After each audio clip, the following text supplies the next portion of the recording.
Salut à tous et à toutes, bienvenue sur Hobby Figurines, c'est Yannick. Aujourd'hui, nouvelle unboxing sur Renoirs.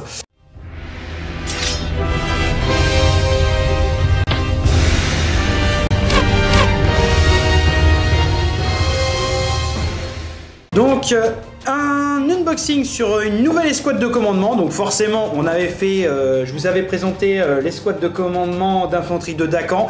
Et bien forcément, pour ceux qui ont la boîte de base, c'est un paquet essentiel à ajouter, le commandement d'infanterie de Waykar. Donc bah ouais, ça paraissait quand même assez logique de vous présenter ce deuxième paquet là. Parce que bah, ils sont similaires et ils vont très bien avec la boîte de base, puisque ce sont les deux armées de départ que nous avons, Dakan et Waykar. Donc là on voit qu'on a le musicien, le champion qui est juste ici, là nous avons le porte-étendard et nous avons un sorcier nécrophage. C'est quand même plutôt sympa. Donc pareil, donc dans cette extension, on retrouve à peu près la même chose que dans Dakan, c'est-à-dire 4 figurines avec le plateau de mouvement. Et on a également le même nombre de cartes d'amélioration, on en a 18, donc c'est quand même plutôt cool.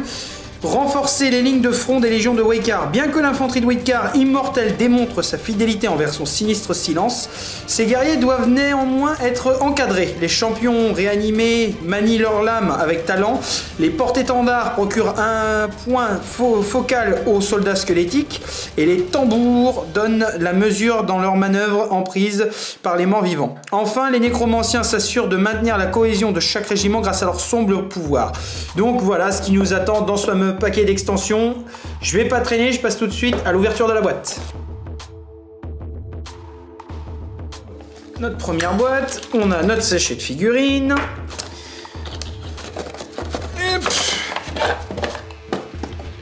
Notre petite notice historique avec la liste de notre matériel de notre extension. Notice de montage. Donc voilà, donc chose assez habituelle. Et puis bah, bien entendu, on n'oubliera pas que il faut faire les bardages, tout ça, hein, vous nettoyez bien vos figurines, tout ça, et collage exclusivement à la Superlu. Donc l'historique, donc vous avez l'historique qui est juste ici, du texte d'ambiance, c'est assez sympathique. Et pour terminer, la liste du matériel, juste ici. Donc voilà pour le livret, le plateau de mouvement, donc ça on connaît. Donc les figurines dans le sachet, je vais vous les présenter. Monter, ça va être beaucoup plus sympa, mais en tout cas, il y a l'air d'avoir beaucoup de détails. J'aime beaucoup les paquets d'extension. Ils sont assez poussés. Et donc nous allons continuer avec nos cartes d'amélioration. Donc on en a 18. Et là nous commençons avec Dés de la Fortune. Donc ça c'est une carte que nous avons déjà vue dans l'autre paquet. Donc c'est unique, artefact, aussi bien en attaque de mêlée que de distance. Inclinez cette carte pour tourner un dé sur la face de votre choix. Très fort. Donc nous avons une amélioration champion, donc il s'agit du nécrophage, donc du sorcier nécrophage, 2 d'armure, 1 point de vie, l'ensorceleuse captivante. Les ennemis engagés avec vous ne peuvent pas effectuer de repositionnement. Oh, bah en fait, si votre adversaire comptait faire un repositionnement pour fuir, parce qu'on peut se désengager des corps à corps de cette façon-là, ben en fait, pour le modeste somme de 5 points, non, vous l'empêchez tout bonnement de se repositionner. Donc en fait, s'il avait choisi ça en action, ben, il l'a tout bonnement perdu. Donc les ennemis engagés avec vous ne peuvent pas effectuer de repositionnement. C'est très fort. En gros, vous l'empêchez de fuir. Donc potentiellement, en plus, vous lui faites perdre un tour sur son unité. Donc c'est très fort.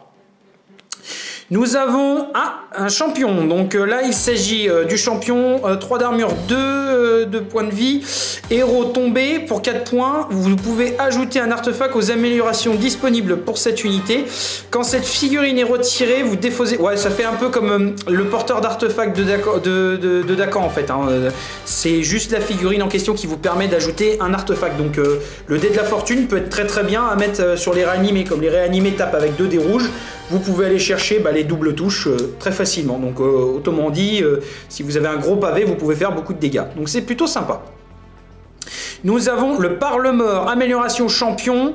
Donc c'est le fameux sorcier nécrophage, 2 d'armure, 1 de vie, compétence pour 5 points. Donc dépenser un pion inefficace d'un ennemi à portée 1/5 en ligne de vue pour lui faire subir autant de blessures qu'il y a de runes stables. Ça c'est c'est super crade.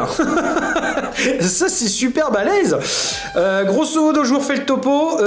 On a quand même pas mal d'unités dans les seins de Waker qui mettent des pions inefficaces. Nous avons les archers en l'échange de 2 boosts qui peuvent coller un pion inefficace. Nous avons bien entendu le lancier sur Charognard et tout autre effet parce que Ardus peut utiliser aussi les compétences de ses alliés pour le faire. Et grosso modo, avec ça, vous utilisez la compétence, vous enlevez le pion d'un ennemi et tu lui fais subir des blessures. Donc s'il y a 2 runes instables, stables en jeu, parce qu'il peut y en avoir que 2 maximum par rapport au vent de magie, bah vous lui collez 2 blessures. Donc si vous utilisez ça sur des golems, bah potentiellement vous pouvez en tuer 1 sur le tour. C'est fort. C'est même assez abject comme carte, faut dire. Parce que ce sont des blessures, hein, ce ne sont pas des dégâts. Hein. Les blessures, on prend directement la valeur de vie, tandis que les dégâts, on prend quand même en considération l'armure. Tandis que si c'est vraiment blessure, c'est directement les points de vie qui trinquent. Donc ça fait très mal. Nous avons l'exécuteur pour 6 points, donc c'est un champion. 3 d'armure, 1 point de vie. Compétence, choisissez une figurine blessée dans une unité ennemie engagée avec vous et retirez cette figurine.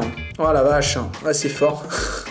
En gros, bah voilà, si vous avez blessé une figurine, une amélioration figurine dans le rang adverse, bah grosso modo, vous le tuez directement avec ça, quoi. Vous utilisez la compétence, pouf, je te tue. En gros, vous avez un gros dueliste qui va tuer les améliorations figurines blessées de vos adversaires. Nous avons le chef de file pour 6 points, amélioration champion. Après qu'un ennemi est entré en collision avec vous, durant une charge, effectuez une attaque de mêlée ciblant cet ennemi avant qu'il n'effectue son attaque de mêlée. Cette attaque de mêlée ne peut être effectuée que si votre outil de commandement est révélé avec une attaque de mêlée sélectionnée. Donc ça, c'est une carte que l'on a déjà vue et qu'on a aussi dans le paquet d'extension de VK, donc c'est bien. Et ensuite, nous avons Nécromancien, 3 points, donc 2 d'armure et 1 point de vie. Pour une compétence, s'il y a des emplacements vides sur vos plateaux de mouvement, placez-y jusqu'à autant. Donc, énergie naturelle, donc les vertes, nouvelle figurine correspondant à cette unité. Waouh! En suivant les règles de placement d'unité du mot-clé régénération. Donc c'est très très fort en fait parce que grosso modo vous allez pouvoir avoir la même règle que sur les réanimés, c'est-à-dire qu'à chaque phase finale, les réanimés ont la compétence régénération qui leur permet de remplacer autant de figurines sur des plateaux vides qu'il y a d'emplacements vides. Si par exemple sur votre plateau vous avez 3 emplacements vides et qu'il y a 3 énergies naturelles en jeu, et ben grosso modo vous pouvez refaire repousser une figurine pour chaque énergie naturelle, donc soit 3. Donc c'est très très fort. Et en fait, grâce au nécromancien, vous avez la compétence que voilà, vous pouvez vous donner la compétence de régénération sur l'unité en question avec qui vous avez. Donc ça peut être très très fort. Je vois ça bien avec des archers réanimés par exemple. Du coup, les archers réanimés peuvent aussi se remettre debout une fois qu'ils ont été tués. Donc et retirer des pluies de flèches sur leurs adversaires. Donc c'est génial. C'est terriblement diabolique. Ensuite, pour 6 points, 2 d'armure, 1 point de vie, nous avons une nouvelle amélioration de type champion, saboteur des terres brunes. Donc il faut utiliser une compétence, défausser une carte d'amélioration qui ne soit pas une amélioration figurine d'un ennemi engagé avec vous. Ça, c'est pareil, c'est immonde, parce qu'en fait, là, vous faites directement sauter une carte de l'adversaire, quoi. Une de ces cartes d'amélioration, vous lui faites sauter, donc ça fait très mal. Franchement, le champion est quand même vraiment crade dans ce paquet. Hein. Donc là, nous avons le mur de bouclier. En défense, si vous avez plus de plateaux de mouvement que l'attaquant, vous pouvez incliner cette carte pour augmenter votre défense de 1 pour cette attaque. Donc ça, on l'avait vu dans la boîte de base aussi, pour les piquets, tout ça, c'est pas mal. Ça permet de tanker un petit peu plus, mais c'est un peu cher, 5 points. Ensuite, nous avons le tambour agressif, 1 d'armure, 1 de vie pour 5 points. Quand vous effectuez une marche, traitez-la comme si elle était modifiée par une charge. Vous ne recevez pas de pion paniqué si vous échouez à entrer en collision avec une charge durant une charge.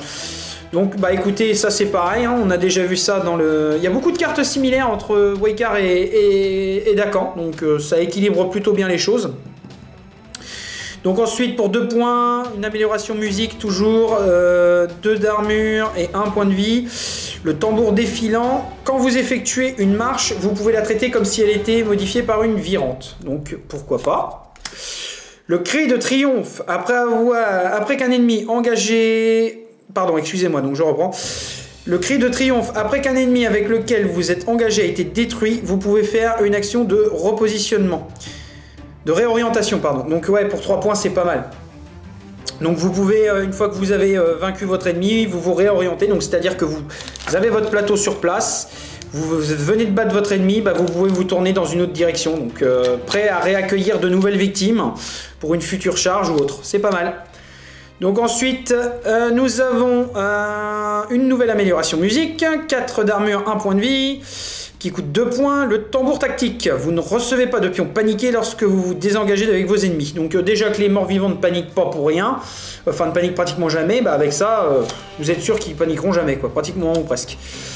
Ensuite, nous avons des améliorations Eldaïques, donc forcément l'Arconus c'est le porte-étendard, donc le porteur de Vélixium de Malheur. Ouais, donc bon, grosso modo encore un nom à coucher dehors. C'est pas forcément facile à prononcer, donc désolé pour la prononciation. Hein.